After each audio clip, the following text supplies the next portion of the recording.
G'day everyone. Barkarati is now brought to you by Disruptor Marine Marketing, using AI to help your marine business grow. And our friends at Radix Nutrition, the most technically comprehensive nutrition products ever to exist. Unlock your potential with Radix.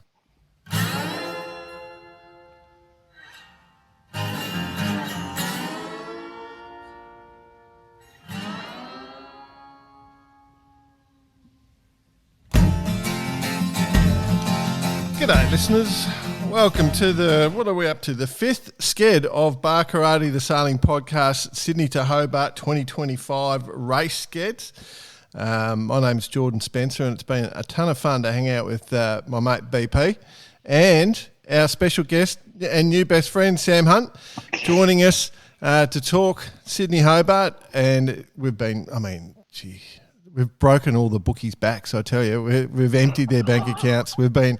Our tips have been, you guys must be all rich, and so you're welcome. Barkarati, reverse curse just gives and gives. Everyone getting one here.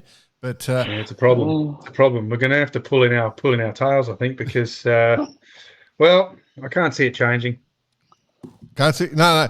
But it's what we're 3 minutes from watching the Line Honours champion go across the line. And Sammy boy, she looked glamour, didn't she? It was perfect conditions for the Comanche. Yeah, good afternoon. They had an amazing finish going up the river. Perfect time to finish. What is it, 6 o'clock? They're going to, it would look spectacular. You know what the rule of thumb is? What's that? Before sunset? Yeah. Well, it just looked amazing. And there was so many spectator boats out. Very cool. Yeah, it's been a while since we had a daylight finish, hasn't it? Yeah, really nice. Yeah. Really good. Dawn, yeah. You know, the Customs House will be opening up. They'll be so happy to see them finally here or there in Hobart. So, what stood out for me watching the Comanche come up the finish line, it was flat water, it was plenty of wind, the boat was just smoking along doing 23, 24 knots. And it just looked like as much fun as you could have going for a yacht. And I was just thinking...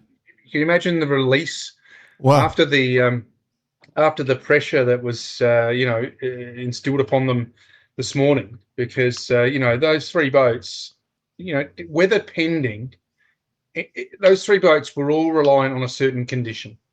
We talked about Scallywag and that light stuff, and it came to fruition. That light stuff is where Scallywag really pulled it in, and then. Law Connect obviously struggled with the mainsail issue, but Master Lock Comanche has decided that I've had enough. I'm out of here. Go on.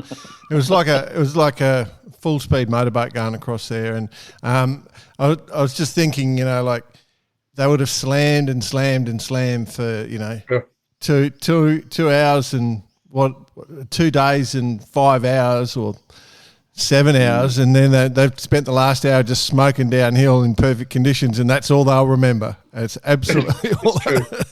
Well, it's an old adage, and Sammy, you'll live and die by this: is the start and the finish is the best part of the race. You never really remember the in middle of it because you just want to forget it. Absolutely, and I think what you were saying, Jordan, before we came on air was they'll forget about it. And they'll be coming back next year. They'll sign up again. Yeah. Yes. Well, we are a stupid breed, aren't we? Really. Well, the other interesting thing, of course, is I know Sammy and BP is obviously the charter for Matt and James is done now. It's the end of the Hobart. It was chartered till that date. So technically, the boat gets put on a ship and sent to wherever it's going. Well, that's what we said 2 years ago. Yeah. So that's what we said last year. That's what we said. The boat seems to have this little sort of spiritual home here in Sydney, and that's just we'll see what happens. Anyway. Yeah, there was rumours about some owners wanting to upgrade to bigger boats, so maybe that's one there. Australian owners, like, I don't know, we can mention URM. I heard them talked about wanting to get a bigger boat, so... Wow. You never know. Wow. Never know. Wow. I have a dream. Hang on. Let's just put things in perspective there, Sam. Every sailor I know wants to get a bigger boat. Doesn't mean they can. Well, why don't we start with every sailor I know wants a boat, and then we'll work from there. Yeah, true. No. Anyway, congratulations to the crew on Comanche, top-level crew. As BP said, really stressful for a while there, but they got their perfect conditions and just smoked off. They put quite a bit of distance in to the opposition on the line on us there in the last bit. In fact, we'll probably get this all recorded before second comes in when it was looking like it was, millimetres were going to decide. But, yeah. So we can safely say that the top three, Master Lock, Comanche, Law Connect, Scallywag, and obviously Lucky. I think that's not going to change. Palm Beach and then Celestial, that's how it's going to end up. There's a bit of a battle going on behind that, but we won't know what's going to happen behind that because we got a lot to talk about what's going on behind that. Yeah. It's a lot. There's a little bit of a backup there. They've been held up. The other boats that you didn't mention that are behind that, they have been held up throughout the day trying to cross the eye of the high. But it looks like you know how in Formula One, boys, you get driver of the day or overtake of the day. Mm-hmm. We should introduce that segment. Boat of the race. I mean, realistically, you can win the race. That's all good. But what is the most outstanding? I get thing you. that we've seen from the line honours group and then also the entire division. I just want to say one thing, and I'm still harping on about Celestial here. They are only 60 miles behind Comanche. That is not a bad effort. It's outstanding. They've sailed very well, and they've managed to stay with that pack, the leading five boats, almost sort of with them, and stay in that. So they should get in tonight, and they'll be in a very solid position. BP, from what you said on our earlier Sked, they're looking good, I'd say. Well, I mean, like I said to you, the key is now. I did sort of throw a bit of a sort of a cat amongst the pigeons earlier and say if the Derwent produces the devil and decides to shut down, then realistically speaking, that's going to happen. It's Celestial's the only one that can really lose out from this, because the rest of the positions are sort of Scallywag's in for third, I think, on IRC. We'll talk about that in a second. Oh, no, I'm going to throw that out. I want to bring a discussion point in there. I want to throw. Yeah, okay. We'll keep doing that. But my point is that if there is a shutdown, having Master Lock finished and then Law Connect finished and Scallywag finished, Lucky is the only one. I think Lucky could be in a lucky position if there's a shutdown. Before Celestial gets in. Yeah. So, Lucky could. That's right. But, and as you say, so what have you got? Let's go IRC, pull it up. I'm going IRC. Pull it up. Pull it up. Click on latest. Got it. Right. So currently Celestial, they're showing a corrected time 3 days, 20 hours, 43. Lucky showing 4 days, 6 hours, 59. It'd have to be one hell of a shutdown. 10 hours. Yep. That's I'm corrected. That's a big lead. Sun Hong Kai Scallywag is next, 4:09. 4 days and 9 hours. Then this is the boat I want to talk about. This is another boat of the race, if you ask me. The BNC, Mynet, the double hander from New Caledonia. They're at 4 hours 10:32. Well, Bacchanal's creeping in there as well. So yeah. Bacchanal is started to move as well. It's got through the wind hole. I've been watching Bacchanal, but BNC being a small boat, it's a long way back. It's going to come down without stopping, and for a double hander, it's sitting fourth overall on corrected time. The boat's been sailed so well through this whole event. It's been smashed and it's just kept on going and going, and it's going really, really, really, really well. Well, that is throwing cat amongst the pigeons. I like it. And I think was it the JPK 317 miles to go. That's over half of the race. JPK 1080 didn't it win the Fastnet? A double hander won the Fastnet? No, that was the 1050. It was a 1050. Yeah. And she finished second overall in this race in 2015. Yeah. So this actual boat was career lead. There's no question that they can do it. They're a pedigree. Anyway, these boats, but and then the people who sail them are. They my major concern is 317 miles. Let's say you're 36 feet long or whatever they are, 35 feet long. If you can average 10 knots, you're doing good. Wow. Well, yeah, they've got them finishing at 7:30 p.m. on the 30th, which is still That's 2 my days point. away. Yeah, we've still got another weather system to go through yet. That's with them doing 6 knots. So they may average more than that, but they've still got to go through another. Well, tomorrow night. It's still got half the race to go. Yeah, over half, 317 to go. I think they're going to come through Bass Strait without the stop. And they're going to come racing down there'll be downwind and smoking downhill all the way down the coast of Tassie. It's the turn into the Derwent that Storm Bay. Storm Bay.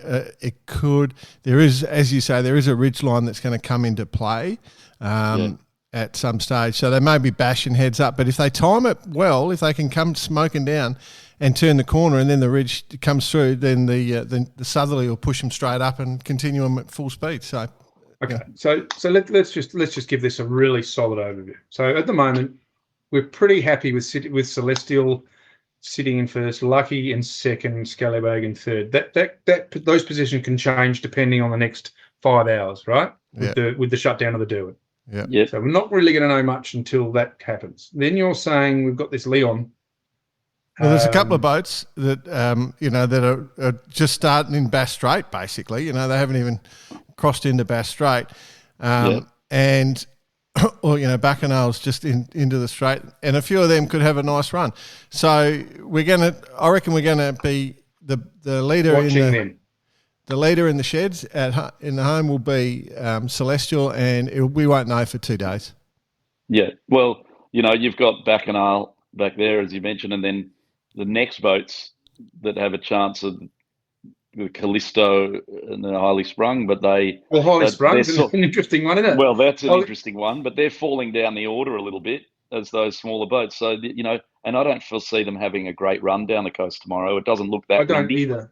It doesn't look that windy. They're not going to be surfing over their rating, I don't think, So, yeah, it'd be surprising for them to jump up the order. But, yeah, it doesn't, seen stranger things. I guess what you could say is that No Limit's probably, unfortunately, not for them. Goatsy's put a great effort together this year, but he's, probably not going to show in the overall standings. You sort of look at, and I've said this a few times, is that those sort of 60, 65, 70, without counting Q, without the riding moment, they're in a really weird position. They really need something perfect. I don't know that the size works. Yeah. You know what I mean? Yeah. Does that make sense? Because I've always said that they need something perfect. I'm with you, but the sister ship won the Hobart in 2011, the old Loki, but that was a long time ago, and they've tried to upgrade that boat, the No Limit, with water ballast and winches and good crew and really solid new sails. Yeah, they haven't got there, but yeah, there's a few names in the top 20 that are worth mentioning while we're talking about this as a race, not just at first, second, and third. Absolutely. Tenacity, John Laurie, Friar Tuck. Yes, Friar Tuck, and he's got some good people on. He's got some good people on board. TK, Tony Kirby's on board that boat. They're up in 13th place overall at the moment. Still 306 miles to go. Min River, Yang Lin, the New South Wales Chinese lady, double-handed. She's onto it. Joe DeCock, Newcastle Notes. And isn't he doing a good job to lead? I think he was leading his division. He's up there with Tenacity, but KD1 are great, and Joe DeCock runs that Newcastle boatyard there. Yes, it is. And then your mate Andy Alford's flying back up through the ranks up to 17. Andy Alford, class 6. I think what he's running 30s. He'll be toughing it out. What have they got? A long way to go. They got 354 miles to go. Wow, that is tough on a Sunfast. Not even halfway. A Sunfast 3300. That's toughing it out. Night of the 28th. It's insane. This race has been pretty brutal. I mean, time-wise. I hope they've got some Radix on board some of these boats. I hope they've got enough. There might be some food deliveries being shipped out there at the moment because I reckon it's gone longer than everyone planned. But anyway, Crux, of course, Carlos Eidos, double-handed. They're doing well. I mean, everyone in this race has obviously got to be commended, but they're all having a good hard crack. So exciting times. So sorry, we won't know too much more until for a little while. Even in the morning, we may not know too much more because there's not going to be any boats finishing for a long time after after Celestial, there's a long gap, you know. Yeah. So, yeah. I mean, the key is here. If you look at the estimated corrected time on Leon, it's 4 days, 10 hours. Estimated corrected time on Celestial is 3 days, 20 hours. So that's 14 hours. 14 hours. If they're not eating into that 14 hours as of tonight, it's going to be really difficult to make up. Yeah. So we'll know pretty quick. We'll be able to make a pretty educated guess on it. Yeah. So, by my calculations, just looking at the weather models, so they've got the boats out there, the smaller boats, so they're all going to be smoking downhill with plenty of wind up the tail, having the time of their lives, and they need to get there by midday Tuesday before the next southerly comes through. Big sou'wester will come thumping up, and there'll be a little ridge line. We'll see how that expands, but the opportunity is there for a boat that can go downhill quick to come out and shine. That's that's right. I mean, if we work on when we used to do our long distance deliveries, 6 knots is 144 miles a day, right? So if you're doing that, you're doing good to get where you want to get to. Now these guys in Leon, for example, 317 nautical miles. It's now Sunday night, so Monday night. You're saying they've got to be there midday Tuesday. They've got to average 10 knots. Yep. And they've still got to pull 12 hours out of the time. Yeah. So you're saying that's a bit tough. Yeah. I'm going to say, if I owned a yacht, like a 35, 36 footer, I wouldn't be interested in it unless it went 20 knots downhill in 20 knots. Well, I know a few people working on that. Well, why do people keep the boat speed of the boat? Yes. Well, yeah. Okay. Yeah. But the point is, I want a fast boat. About averages. Yeah. When you're talking about averages, we're talking about the average race speed. Mm-hmm. Yes. So that, at the moment, if we look at Leon, for example, their average race speed, what is it? 6.1 knots. Yeah. Right. That's their average race speed. If you look at Celestial, their average race speed is 10.9 knots. Yeah. So there you go. The magic number is 10 knots. So they have to increase their average speed at least by another 2 knots to get to 8 knots to make it sort of even viable. So we should give all the chocolates to Celestial when they come in. You reckon Bicey's going to just start celebrating?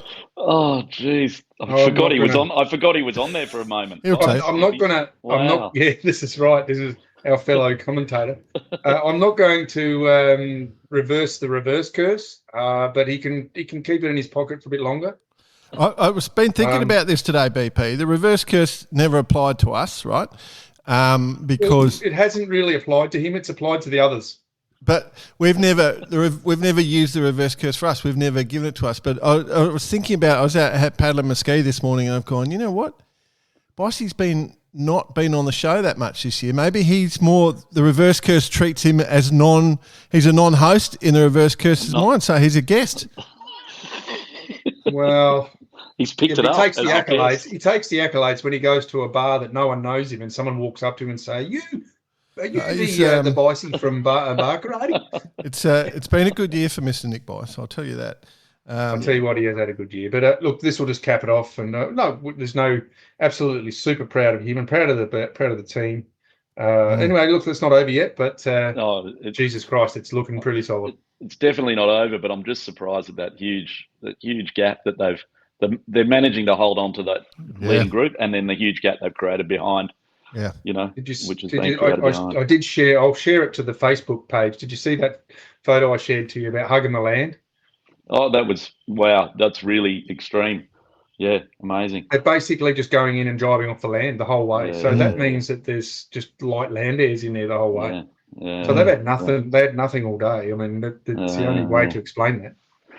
Mm. Yeah, and what are they doing now, Celestial V70? They're doing 15 knots.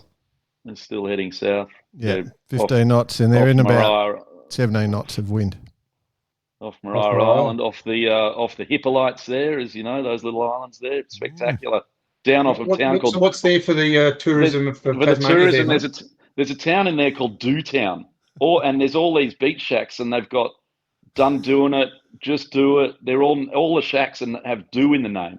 And It's DOO, Do Town. Have a look at it. It's classic. Cool. That's cool. You're on fire. He's a treasure, isn't he? Hey, Tasmania. We should be sending this. We should be sending this to tourism. I might put hashtag visit Tasmania on. Why not? Why wouldn't you?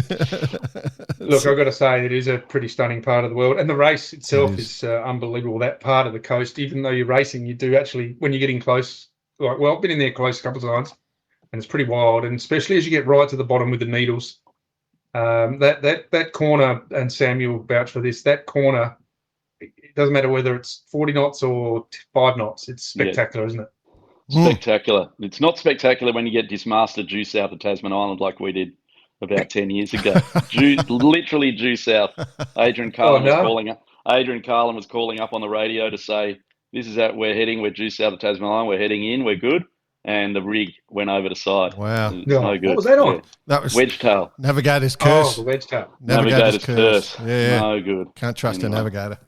All right, lads. Well, I think we're in good shape. I think there's been some positive feedback at the Palace tonight. A shout out to all the team that arrived there to catch up. So they've loved the commentary. So all good from that. There you go. Bit of positive feedback to you both. Well, I've got some feedback too. So for Radix Nutrition, what they do need to come up with, and we haven't got at this stage, is some Radix you can have while you're having your celebratory rum and coke or your beer.